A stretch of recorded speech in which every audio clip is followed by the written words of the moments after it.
Vertigo. Ilan taon ka na? 31, okay. Kailan yung huling-huling sumpong ng vertigo mo?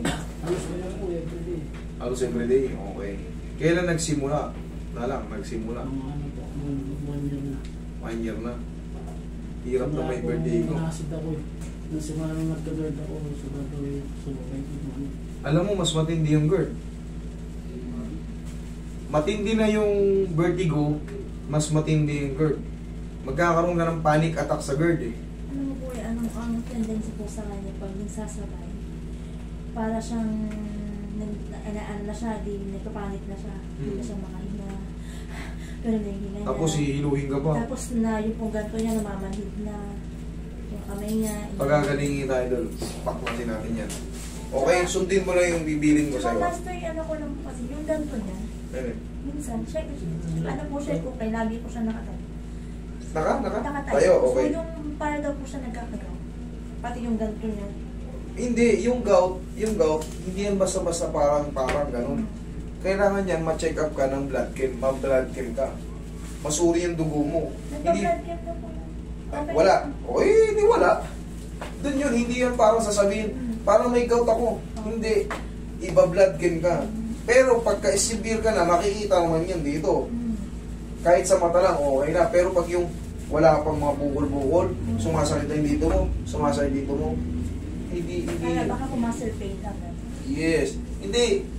Meron kasi siyang meron siyang, ang tawag nito, merong napipigil na blood circulation sa utak mo. Kaya yung mga bakbak mo na yan, medyo ngawit yan. Ngawit nga po. Oo, yan. Yan itong mga artery mo dito, kaya ka nahihilo, naiipit yan, nagdidelay yung supply ng blood, tapos yung oxygen. Kaya ka parang akong babagsak. correct, parang babagsak. Pero ayusin natin yan. Lalo na daw po may kausap siya tao. Hindi siya makatitig sa tao. Hindi siya makatitig daw ng maayos. Kasi nga, habang tumatagal, parang inihilig pabagsak eh. Pero, kaya natin yan ito. Tapos yung GERD mo na yan, uminom ng luya. Magpakuluya ka ng luya. Luya, tapos, Natigil lang. mura lang yung luya eh.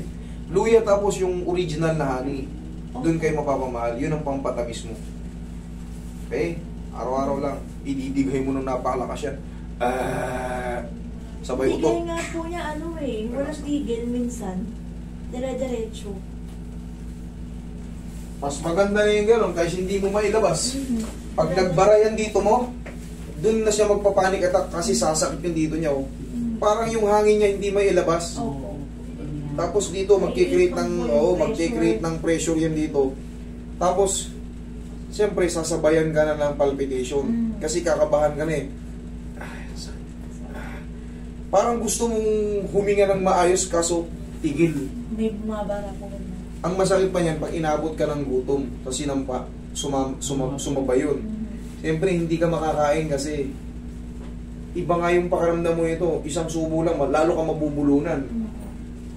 Yung dalawa niyan sa labas, ganyan problema yan. Pinagbabatukan ko, tanggal eh. Ikaw ba tagilid? Ay, wait. Hindi. Kaya natin yan, relax ka lang. Matindi pa rin dinadanas nito. Pinahihirapan ng mundo ko. Daig mo pa ang Isa din po nakakapasok sa trabaho. Siyempre, lula ka eh. Mapapahama ka pa. Ikaw patagilid. Mapapahama ka pagka. Nagay po siya ng motor. Kaya minsan dinidinaan namin sa kanya. Pagbigyan mo lang ako, basta mamaya may bibilin ako sa'yo. Huwag ka lang muna, ngayon na, huwag ka lang muna magpupuyat, ha? Bumawi ka muna sa mga pinuyat mo. Tandaan nyo, ang palaging puyat, kahit walang vertigo, anong pakaramdam ng palaging puyat? US, parang lutang, parang ulaga. Wala ka sa sarili. Wala ka sa sarili pag palaging puyat. Para hindi mag-trigger yan, bumawi ka muna. Bumawi ka muna sa tulog. Pag nagpatreat kayo ng vertigo. Kasi, pag nag-vertigo kayo, pansin nyo naman ang tulog nyo. Kumbaga, hindi nyo mahanap ng maayos. Pero yan, aalisin natin yan. Daba. Hanggang sa isang linggo lang, malaya na kayo. Relax lang. Pati ang GERD na yan. Lagi ka lang uminom na mainit. Hayaan mo lang yung dighay ka ng dighay, okay lang yun. Para hindi magbara dyan. Kasi pag hindi ka nakadighay, alam mo yung parang sinasakal sa dibdib.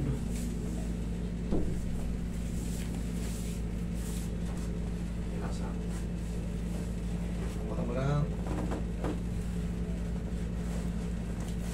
Relax lang.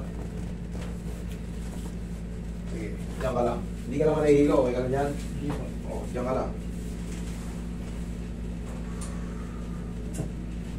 Ang payo ko lang sa inyo, bawas muna ng puyat. Kung natutulog ka minsan ng alas 12, alauna, tanggalin natin. Daya. Ano po yung ganito? Minsan daw po na. Yeah. Sige, sabihin mo lang. Kapag may todo, sir. Sige, lagay sa dyan yung kamay.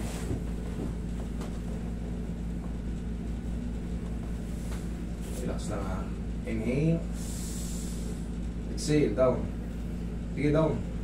Up, huwag mo lalabanan. Ulit. Inhale. Sige, down. Thank you.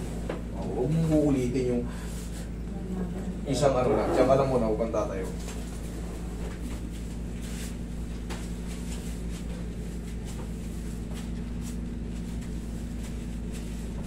Nahihilo ka? Hindi. Upo. Ganyan ka lang muna.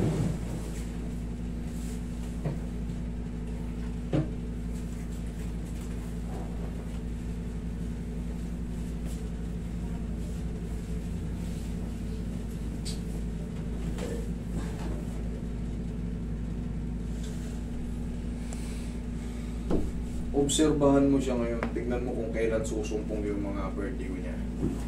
Unting-unti na lang ito ngayon. Tapos, maaaring baka sumumpong ng yung panaka-naka. Yung maliit lang na maliit, hindi na siya kaga. Hindi ka tulad dati. Tapos, dire-diretso na yan. Wala na yan. Baka nga hindi na sumumpong eh. Sana, 0-0 na kagad. Sana talaga. Yun lang naman po talaga lagi yung dinadaing. Ano pag sumabay po yung GERD niya. Actually, kahit wala kang vertigo, may GERD ka, napakatindi. Pakiramdam daw po niya, nag-black out, tapos bigla na lang siyang matutungga. Yun po lagi niya dinadaing. Siyempre, yung ganung pakaramdam, nakaka-stress. Kahit nga yung GERD alone nga, sabi ko sa inyo, iba yung pakaramdam. Ayan mga yan, oh. Pag kumakain kami sa labas niya mga yan, yung dalawa dyan, yung mga admin dyan, 2 subo lang, namumutla na. Sabi ko, ano yan sa'yo? Kumakain nga eh. Tumitigil na agad yun. Pag nakakain ng bawal. Kumakain kami, siyempre kami, kahit pa paano naman, nakakakain kami sa mga kung saan-saan na kami. Sinubukan na namin lahat eh. Pag kumakain niya mga yan, naaawa ako. Pero naayos ko naman. Okay, ayos na po sila. Ay, yung dalawa, makulit na. Mga gago na. Sir, higa ka ulit. Nahihilo ka? Hindi. Hindi ka maano. Pero hindi ka nahihilo? Okay. Ito naman sa GERD.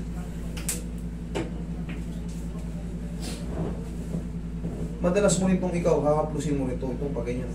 Pababa po. Pababa. Para may utot mo yan. Pag utot mo yan, malakas.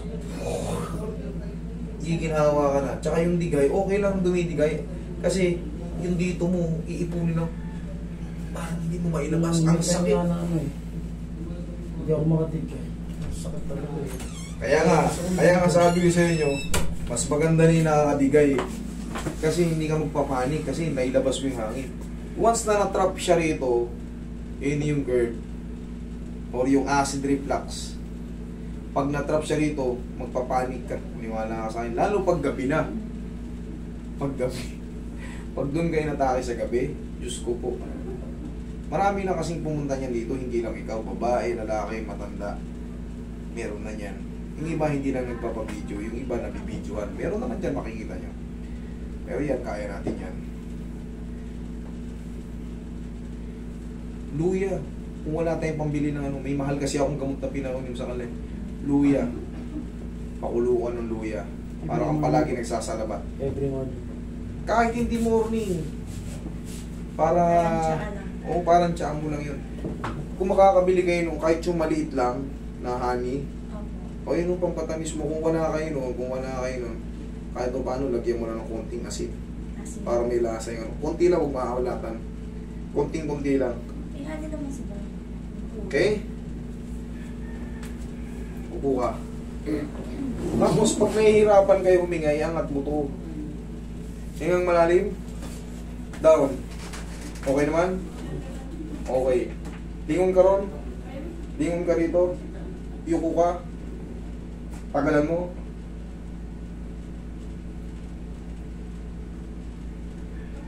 O, tayo.